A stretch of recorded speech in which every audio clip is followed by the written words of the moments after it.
నమస్కారం. ఇది సంగతికి స్వాగతం. అణువణువున అద్భుత శిల్పకళను అత్యంత రమణీయ రీతిలో ఇముడ్చుకొని అనంత ఖ్యాతిని ఖండాంతరాలకు వ్యాప్తి చేస్తున్న ప్రసిద్ధ పుణ్యక్షేత్రం, పర్యాటక స్థలం, లోకోత్తర కళాఖండం లేపాక్షి క్షేత్రం. ఈ దేవాలయ దర్శనానికి రోజు దేశం నలుమూలల నుంచి అనేక మంది యాత్రికులు వస్తుంటారు. దేశ విదేశీ పర్యాటకులు అక్కడి వింతల్ని ఎంతో అబ్బురంగా చూస్తారు. ఇంత పేరు ప్రఖ్యాతలున్నా నేటికి ఏదో వెలితి ప్రపంచాన్ని ఆకర్షిస్తున్నా ఇక్కడి ఏలికల్ని ప్రసన్నం చేసుకోవడంలో క్షేత్రానివి నేటికీ ఎదురుచూపులే. ఆ లోటు పూరిస్తూ గత వైభవ దీప్తుల్ని మళ్లీ దేదీప్యమాన్యం చేసేందుకు ఇన్నాళ్లకు మహాప్రయత్నం జరుగుతోంది. లేపాక్షి సంబరాల రూపంలో అందరినీ ఆకర్షించేందుకు అంగరంగ వైభవంగా ముస్తాబైంది. రారమ్మంటూ ఆహ్వానిస్తూనే పునఃవైభవం దిశగా చర్యలకు చేపట్టమని విన్నపాలు చేస్తోంది. ఈ సందర్భంగా అయినా లేపాక్షి చరిత్ర విశిష్టతలు ఒక్కసారి కళ్ల ముందుకు తెచ్చుకుంటే ఇంతకాలం ఎంతటి గొప్ప సంపదను నిరాధారణకు గురైందో తెలిసొస్తుంది.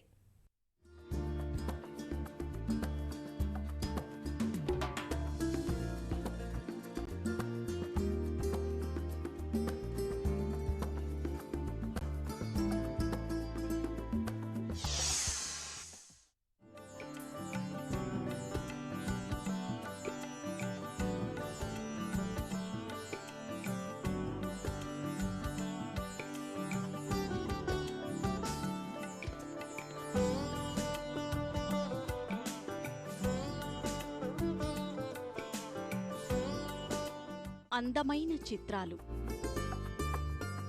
అద్భుతమైన శిల్పాలు, అరుదైన విగ్రహాలు, అపురూపమైన ఆధ్యాత్మిక శోభ, మరెన్నో విశేషాల సమాహారం లేపాక్షి క్షేత్రం. అక్కడ అడుగడుగునా శిల్పకళా వైభవం ప్రతి ఒక్కరిని ఔరా అనిపిస్తుంది. అద్భుత కళల కానాచిగా మనస్సు దోచేస్తుంది. స్వర్ణయుగపు కాంతులకు నిలువెత్తు నిదర్శనంగా నిలుస్తుంది. వందల ఏళ్ల చరిత్రగల ఆ గిరిలో తరచి చూస్తే ప్రతి శిల్పం ఓ కథ వినిపిస్తుంది. ప్రతి అడుగులో ఆంధ్రుల గత వైభవం కనిపిస్తుంది.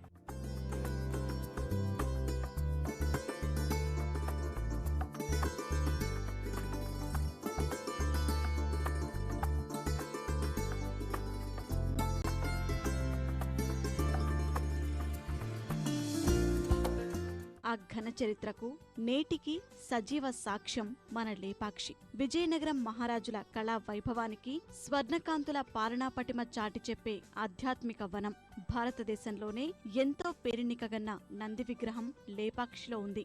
లేపాక్షి బసవయ్యగా సుప్రసిద్ధమైన ఈ నందీశ్వరుడిని శివరాత్రి రోజు దర్శించడం మరిచిపోలేని అనుభూతిగా చెబుతారు. ఆ వారసత్వ సంపదను దశ దిశలా చాటుతున్న లేపాక్షి ఉత్సవాలకు సిద్ధమైంది. రారమ్మంటూ బసవయ్య రాజఠీవీ సందర్శకులకు సాదర ఆహ్వానం పలుకుతోంది. లేపాక్షి విశిష్టత చాటడానికి ఈ 27, 28 తేదీల్లో భారీ స్థాయిలో వేడుకలు నిర్వహించనున్నారు.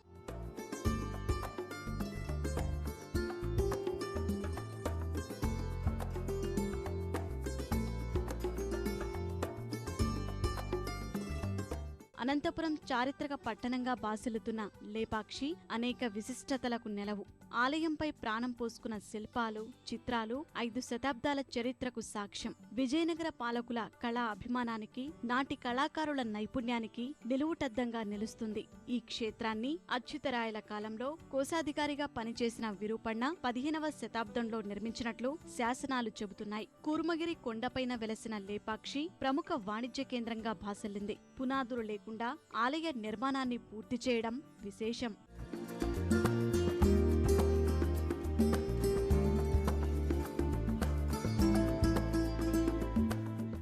లేపాక్షి ఆలయాన్ని తాబేలు ఆకారంలో ఉండే ఏకశిలా కొండపై నిర్మించారు. ఈ కారణంతోనే ఈ క్షేత్రానికి కూర్మగిరి అనే పేరు వచ్చింది. లేపాక్షికి ఈ పేరు రావడానికి రామాయణంలోని ఓ కీలక ఘట్టము కారణమని చెబుతారు. రావణుడు సీతమ్మ తల్లిని అపహరించుకుని వెళ్తుండగా ఇక్కడే కూర్మగిరిపై జటాయువు అడ్డగించిందట. కోపోద్రిక్తుడైన రావణాసురుడు రెక్కలు నరికివేయటం వల్ల ఆ పక్షి రామా రామా అంటూ కుప్పకూలిందని సీతాన్వేషణలో భాగంగా రాముడు కూర్మగిరికి వచ్చినప్పుడు ఆ పక్షిని లే పక్షి అని ఉచ్చరించడం వల్ల ఇక అప్పటి నుంచి ఈ క్షేత్రం లేపాక్షిగా మారిందని చెబుతారు.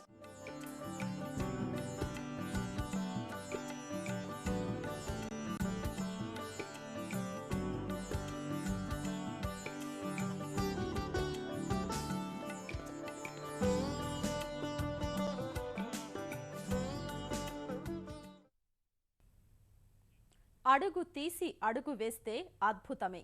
చారిత్రక ఆధారాలకు ప్రతిరూపమే. దేశంలోని అతిపెద్ద ఏకశిలా నంది, 7 శిరస్సుల నాగేంద్రుడు, నాట్య మండపం, వేలాడే స్తంభం, 41 స్తంభాలతో అలరారే పార్వతీ పరమేశ్వరుల కళ్యాణ మంటపం. ఇలా లేపాక్షి ఔరా అనిపించే ఆధ్యాత్మిక సౌరభమే, మైమరిపించే శిల్పకళా సోయగమే.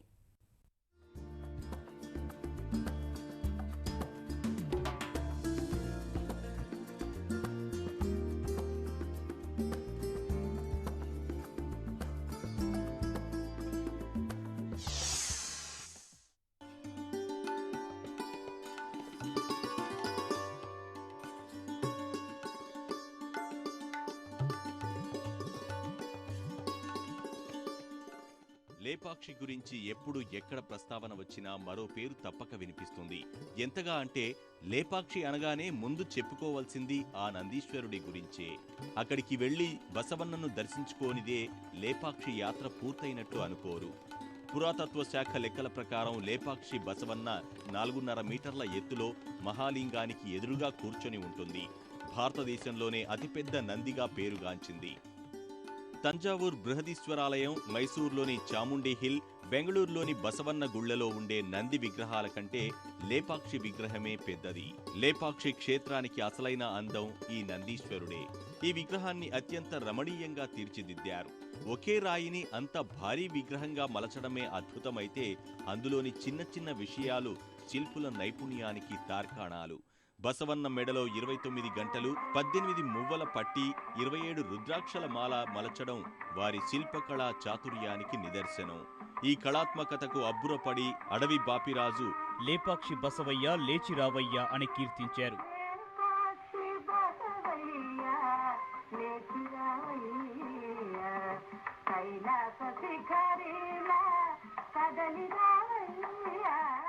ఇప్పటికి కూడా యాత్రికులకు మన నంది దగ్గరికి వెళ్తే ఇక్కడ దేవాలయంలోని శివలింగం చూసే పరిస్థితులు ఏర్పాటు చేసినారు.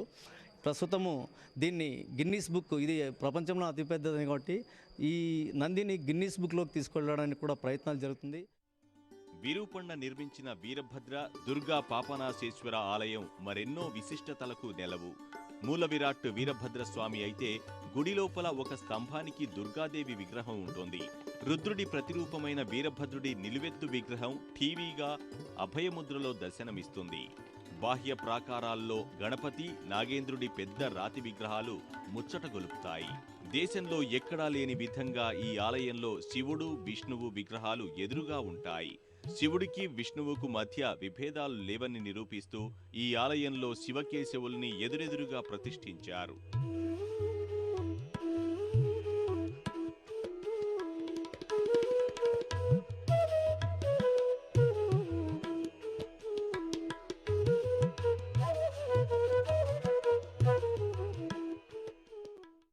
వీరభద్రస్వామి ఇందుకు నిర్మాణముకు ముందే ఇక్కడ 5000 ఏండ్ల కిందటనే త్రేతాయుగము, ద్వాపరయుగంలోనే ఈశ్వరుడు,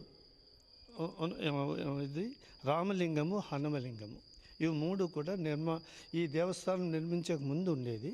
లేపాక్షిలో పునాదులు లేకుండా కేవలం రాతిపై రాయి పేరుస్తూ కట్టడాలు నిర్మించారు. అమరశిల్పి జక్కనాచారి, హంపన్న సోదరులు ఇక్కడి అపురూప శిల్పాలకు రూపకర్తలు.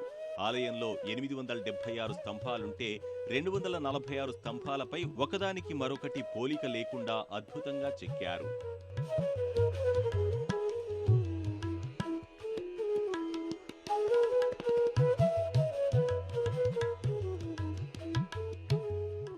లేపాక్షి నాట్యమండలం శిల్పకళకు పెట్టింది పేరు.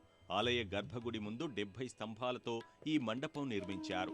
మధ్యలోని 12 స్తంభాలపైన రంభ నాట్యం చేస్తుండగా దత్తాత్రేయుడు, నటరాజు, చంద్రుడు, శివుడు, పార్వతి, తుంబురుడు, బ్రహ్మ తదితర విద్వాంసులు సంగీత వాద్యాలతో నిల్చున్నట్లు, నాట్యాచార్యుడైన భృంగీశ్వరుడు రంభకు నాట్యం నేర్పుతున్నట్లు అద్భుతంగా మలిచారు. ఈ సన్నివేశం మొత్తం స్తంభాల్లోనే నిక్షిప్తం చేయడం నాటి శిల్పుల అద్భుత కౌశలానికి ప్రతీక. మండపం పైకప్పులో 100 రేకుల పద్మాన్ని, ఆ పైనే అష్టదిక్పాలకులను చెక్కి కళా నైపుణ్యం చాటుకున్నారు.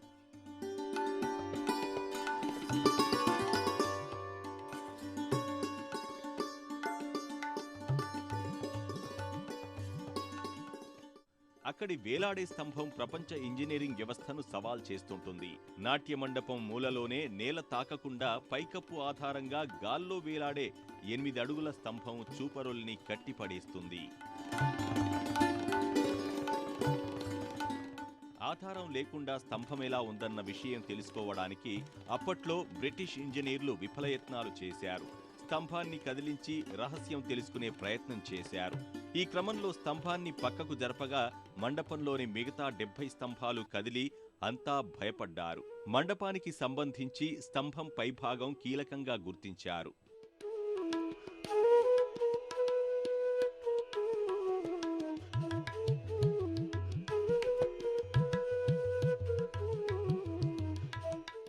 మొత్తం ఇది కట్టడానికి టైం 16 సంవత్సరాలు టైం పట్టింది. 1522లో బిగిన్ చేశారు.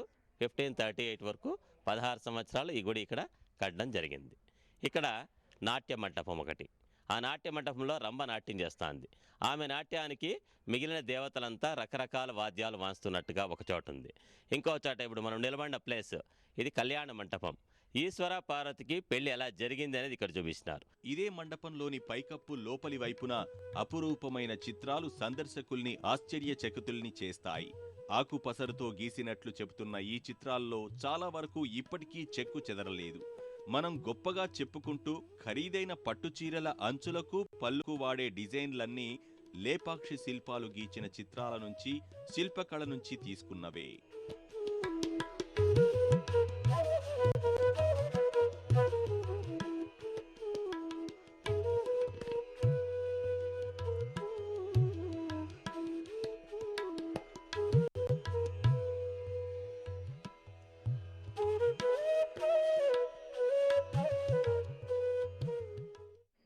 లోపల దేవస్థానంలో అంతా చూడడానికి చాలా బాగుంది.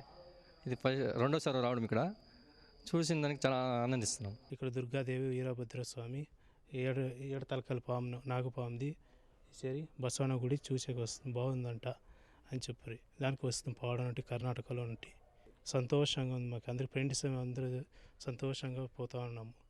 చాలా ఎగ్జైట్గా ఉంది. చూసిన తర్వాత మాకు అర్థం కాలేదు. మాత్రం అక్కడున్న విజిట్ చేస్తుంటారు కదా, వాళ్ళంతా చెప్పారు.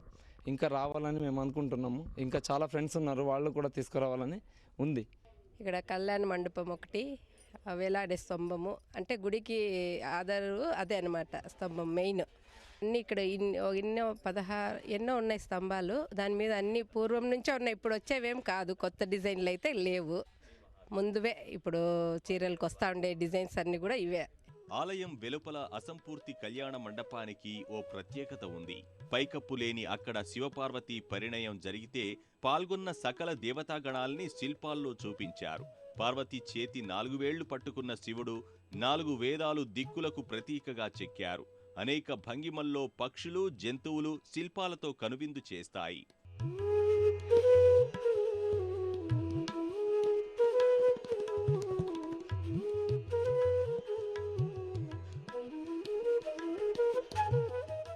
ఏకరాతిపై చెక్కిన 7 తలల నాగేంద్రుడు మరో ప్రత్యేక ఆకర్షణ. ఆలయ నిర్మాణమప్పుడు ఓ యువ శిల్పి భోజన విరామ సమయంలోనే ఈ శిల్పం చెక్కాడంటారు. ఈ 7 శిరస్సుల కింద శివలింగాన్ని ప్రతిష్ఠించారు. అక్కడే పెద్ద బండరాయిపై చవితి వినాయకుని విగ్రహం, ఇతర దేవతామూర్తుల విగ్రహాలు మనకు కనిపిస్తాయి.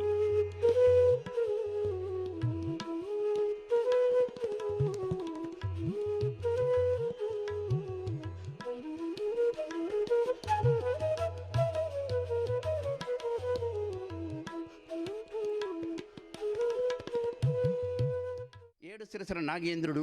ఆ నాగేంద్రుడికి ఎదురుగానే ఊరు బయట ఒక పెద్ద నంది విగ్రహం ఉంది. ఇక్కడి నుంచి ఆ నంది వరకు కూడా ఒకే దేవాలయంగా ఉండేదని. 7 ప్రాకారాల్లో 7వ ప్రాకారంలో ఆ నందీశ్వరుడు ఉన్నారు. ఆ నందీశ్వరుడు దగ్గర నుంచి చూసామంటే 7 శిరసర నాగేంద్రుడు మనకు ఈ ఆలయంలో ఉన్నది కనిపిస్తుంది. ఆలయం నిర్మించిన విరూపಣ್ణ ఖజానాధనం దుర్వినియోగం చేశారని గిట్టని వారు అప్పటి రాజుకు చేసిన ఫిర్యాదుతో సైనికులతో కళ్ళు పీకించాలని ఆదేశించారు. ముందుగానే గుర్తించిన విరూపಣ್ణ తన కళ్ళు తానే పీకేసి గోడకు విసిరాడు. అలా విసిరిన రక్తపు మరకలు ఇప్పటికీ ఆరలేదు అనే కథ కూడా ప్రచారంలో ఉంది. మరోవైపు ఆలయం 2వ ప్రాకారంలో సీతమ్మ పాదం ఉంది. ఈ పాదంలో నిత్యం గంగ ఉంటుంది. పాదంలోంచి నీరు తొలగించినా మళ్లీ ఉబికి వస్తుండడం ఈ క్షేత్రం విశిష్టత తెలియజేస్తుంది.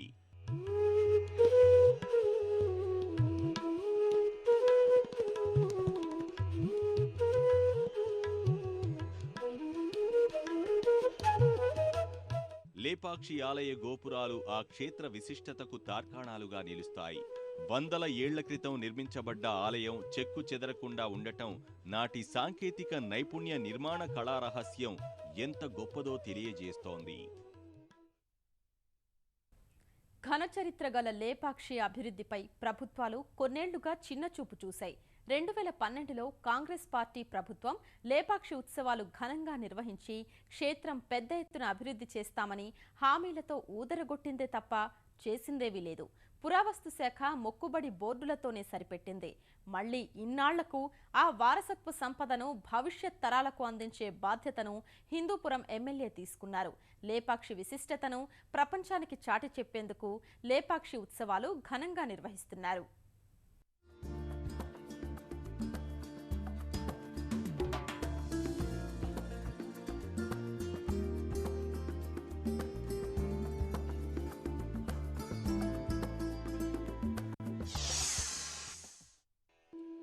శతాబ్దాల వారసత్వం, చారిత్రక సంపదకు నెలవైన లేపాక్షి హిందూపురానికి కేవలం 13 కిలోమీటర్ల దూరంలో ఉంది.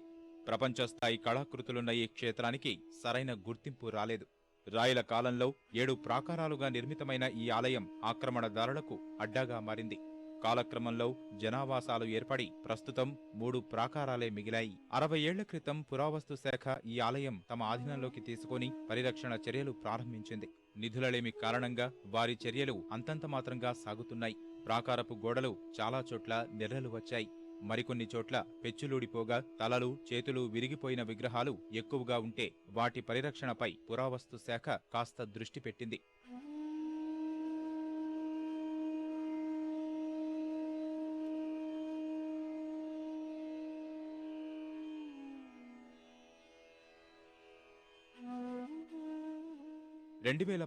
సెప్టెంబర్ 8, 9 తేదీల్లో లేపాక్షిలో పర్యాటక ఉత్సవాల్ని ఘనంగా నిర్వహించింది. క్షేత్రాన్ని పర్యాటకంగా అభివృద్ధి చేస్తామని అప్పటి మంత్రులు వట్టి వసంత్ కుమార్, రఘువీరారెడ్డి కోటలు దాటించేలా ప్రకటనలు చేశారు. ఆ ప్యాకేజీలన్నీ కాగితాలకే పరిమితమయ్యాయి. లేపాక్షికి వచ్చే భక్తులు, సందర్శకుల కోసం అతి కష్టం మీద అతిథి గృహం నిర్మాణం ఒక్కటి పూర్తి చేశారు. రెస్టారెంట్ నిర్మాణం రూపుదాల్చలేదు. రోడ్ల నిర్మాణం ఊసెత్తిన పాపాన పోలేదు. ఆలయ నిర్మాణకర్త విరూపಣ್ణ విగ్రహ ఏర్పాటు మినహా మరే అభివృద్ధికి నోచుకోలేదు. ఫలితంగానే వచ్చే భక్తులకు ఇబ్బందులు పరిపాటిగా మారాయి.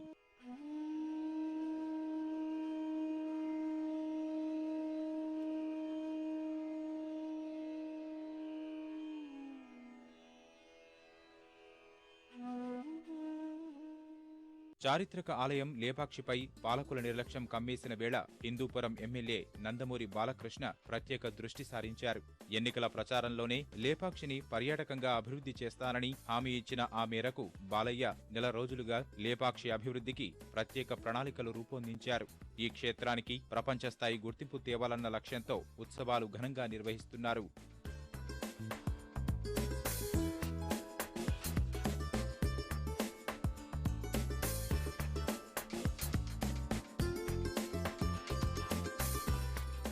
ఈ ప్రాంతాన్ని ఈ విధంగా అభివృద్ధి పరచడం అనేది బాలకృష్ణ గారు ఎమ్మెల్యేగా రావడం అనేది మా అదృష్టము. ఆయన రావడం వల్లనే ఇది బాగా ఈ విధంగా అభివృద్ధి అయిందని చెప్పని మేము భావిస్తున్నాం సార్. ప్రజలంతా కూడా ఇంకా చాలా అభివృద్ధి అయింది దేవస్థానము. ఇంతకు ముందు కంటే ఇప్పుడే చాలా బాగుంది. దుర్గాదేవి బాగా అలంకారం చేసినారు. తర్వాత వచ్చేసి ఆయన ఆ పాదము బాగా చూసినాము. అక్కడ నాగశిరస అది కూడా బాగా అంతా చేసినారు. వివిధ ప్రభుత్వ శాఖలు సహా సాంస్కృతిక, పర్యాటక శాఖ, పంచాయతీరాజ్, ఆర్టీసీ ఈ ఉత్సవాల కోసం సంయుక్తంగా 4.19 కోట్లు ఖర్చు చేస్తున్నాయి. ఈ పనులు ఫిబ్రవరి 1 నుంచే ప్రారంభమయ్యాయి. ఇందులో లేపాక్షి నుంచి జటాయు సమాధి బింగిపల్లి వరకు బీటీ రోడ్డు, విరిగిరి పడమర గేటు సీసీ రోడ్లు వేశారు.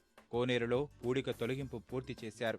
నిరుపయోగంగా మారిన ఆర్టీసీ బస్టాండ్కు కొత్త కళ తీసుకొచ్చి ఉపయోగంలోకి తీసుకొచ్చారు. జాతీయ రహదారి మీద ఉన్న కొడికొండ చెక్పోస్టు వద్ద ఆర్చుకు డిజైనింగ్ చేసి నంది విగ్రహం ఏర్పాటు చేశారు. సూచికల బోర్డులో కొత్త జటాయువు విగ్రహం, బటర్ఫ్లై దీపాలు ఏర్పాటు చేశారు. ఉత్సవాలకు పెద్ద ఎత్తున ఏర్పాట్లు జరిగి మొత్తం ఈ లేపాక్షి రూపురేఖలే మారే పరిస్థితి ఉంది. భవిష్యత్తులో ఈ ప్రాంతము మంచి పర్యాటక కేంద్రంగా ఏర్పాటు చేయడానికి మా శాసనసభ్యులు కృషి చేస్తున్నారు. ఆలయంలో సీసీ కెమెరాలు, ఎలక్ట్రికల్ పనులు చేపట్టారు. ఇలా మొత్తంగా ఆధునిక పరిజ్ఞానం అభివృద్ధితో లేపాక్షి రూపురేఖలు మార్చేస్తున్నారు. దాదాపు ఒక 5-6 డిపార్ట్మెంట్స్ కలిసి లేపాక్షిలో దాదాపు 10 రోజుల నుంచి కూడా కార్యక్రమాలు చేస్తున్నారు.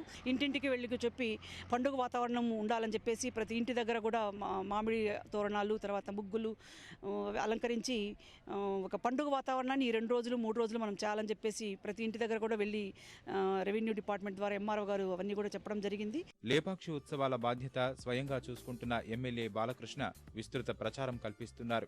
సైకిల్ యాత్ర, రన్ల ద్వారా లేపాక్షి గొప్పతనాన్ని చాటి చెబుతున్నారు.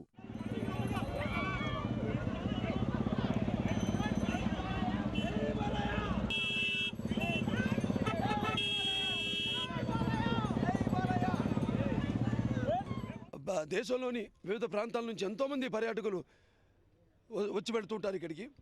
అటువంటిది మరి ఈ యొక్క లేపాక్షిని ప్రపంచీకరించి టూరిజంని అభివృద్ధి చేయాలనే సదుద్దేశంతో ఆంధ్ర రాష్ట్ర ప్రభుత్వం మరి ఇక్కడ హిందూపురం నియోజకవర్గంలో హిందూపురానికి ఒక 15 కిలోమీటర్ల దూరంలో ఉన్న ఇక్కడ ఈ లేపాక్షి పుణ్యస్థలంలో ఒక అద్భుతమైన ఉత్సవాన్ని ఒక తెలుగు పండగల జరుపుకోవాలని నిర్ణయం తీసుకున్నందుకు మరి నేను ఆ ప్రతిపాదన ముందుకు తీసుకెళ్లేందుకు వారు మాకు అనుమతించినందుకు వాళ్ళ పూర్తి సహాయ సహకారాలు ఒక టూరిజంని అభివృద్ధి చేయాలనే ఉద్దేశంతో వాళ్ళు మమ్మల్ని ప్రోత్సహిస్తున్నందుకు ముందుగా రాష్ట్ర ప్రభుత్వానికి మా తెలుగుదేశం పార్టీ అధ్యక్షులు మన ఆంధ్ర రాష్ట్ర ముఖ్యమంత్రి నారా చంద్రబాబు నాయుడు గారికి నా ధన్యవాదాలు, కృతజ్ఞతలు తెలియజేసుకుంటున్నాను.